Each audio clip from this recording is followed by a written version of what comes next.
শুটিংয়ে যখন যাই বিগ অ্যারেঞ্জমেন্ট, এত মানুষ, এত কিছু, মানে আনবিলিভেবল, স্বপ্নেও মানে ভাবতে পারছি না আমি আসলে তো তখন আসলে মানে কাঁদো কাঁদো অবস্থা। কি করবো না, আপনার মাকে বলছিলাম দেখছো ফাইনালি তো আমি তো নায়িকা হয়ে গেলাম। মানে এর মধ্যে কি এরকম হয়েছে ধরেন সিনেমা সাইনিং হয়েছে বা লক হয়েছে কিন্তু সেই সিনেমার শুটিং হয় না? না, আমার লাইফে এরকমটা হয়নি। You are lucky. আমি ওরকমটা হয়নি। আমি সিনেমাই করেছি, 3টে সিনেমা করেছি। আমার ক্ষেত্রে সেরকম হয়নি। আমার যেগুলো সাইনিং হয়েছে সেগুলো হয়েছে, ওকে। ডিলে হোক বা তাড়াতাড়ি হোক আমার সেগুলো হয়েছে। দেন আমি শুটিংয়ে যখন যাই বিগ অ্যারেঞ্জমেন্ট, এত মানুষ, এত কিছু, মানে আনবিলিভেবল, স্বপ্নেও মানে ভাবতে পারছি না আমি আসলে তো তখন আসলে মানে কাঁদো কাঁদো অবস্থা। কি করবো না, আপনার মাকে বলছিলাম দেখছো ফাইনালি তো আমি তো নায়িকা হয়ে গেলাম। মা বললো যে সেটাই, দোয়া করি যাতে তুই আরো আরো বড় হ। দেন এই তো অনুভূতি আসলে অন্যরকম ছিল। দেন ধরেন ছবিটা তো করলেন, অ্যাক্টিং করলেন, ওই সময় নতুন কাজ করছেন।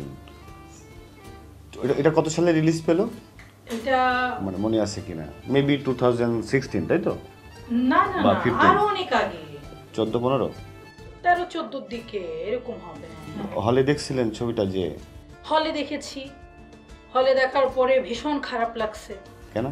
কারণ তখন থেকে আসলে পড়াশোনাটা শুরু করেছি, তো ইন্টারন্যাশনাল মুভি দেখতাম, ইন্ডিয়ান মুভি দেখতাম। দেখার পরে মনে হইলো যে ভালো করি নাই।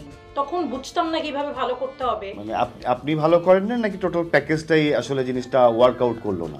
এখন যদি বলি ওয়ার্কআউট তো করে নাই, কিন্তু তখন মনে হয়েছে যে এটাই অনেক কিছু। যখন শুটিং করতে গেছেন তখন মনে হয়েছিল লোক ভাই শুটিং করলে ধরেন আমরা যখন শুটিং করি, একটা মেয়ে যখন স্বপ্ন নিয়ে আসে, যখন সে শুটিং করতে যায়, তার কাছে বিশাল কিছু মনে হয় যে এই বুঝি সব কিছু হয়ে গেল, এই বুঝি রাতারাতি সব কিছু ঘটে গেল, এই বুঝি রাতারাতি আমি বাংলাদেশের জনগণ আমাকে চিনে ফেললো।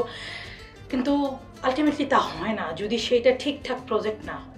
দেন ওইটা রেসপন্স খুব একটা পাওয়া গেল ভালো না। যায়নি। কিন্তু আমি আরেকটু অ্যাড করতে যাই, সেটা হচ্ছে আমি যখন শুটিং করতে যাই তখন অনেক বুলিংয়ের শিকার হয়েছি।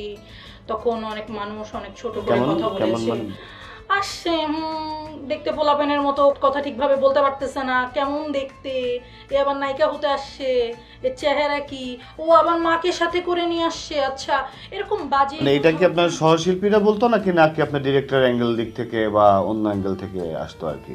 ডিরেক্টর তো আমাকে জেনে বুঝেই নিয়েছে না।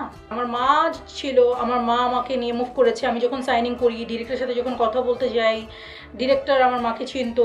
আমার মাকে, তাদের পক্ষ থেকে আমি কখনো বুলিংয়ের শিকার হইনি, কিন্তু সহশিল্পীদের থেকে আসলে বুলিংয়ের শিকারটা হয়েছে।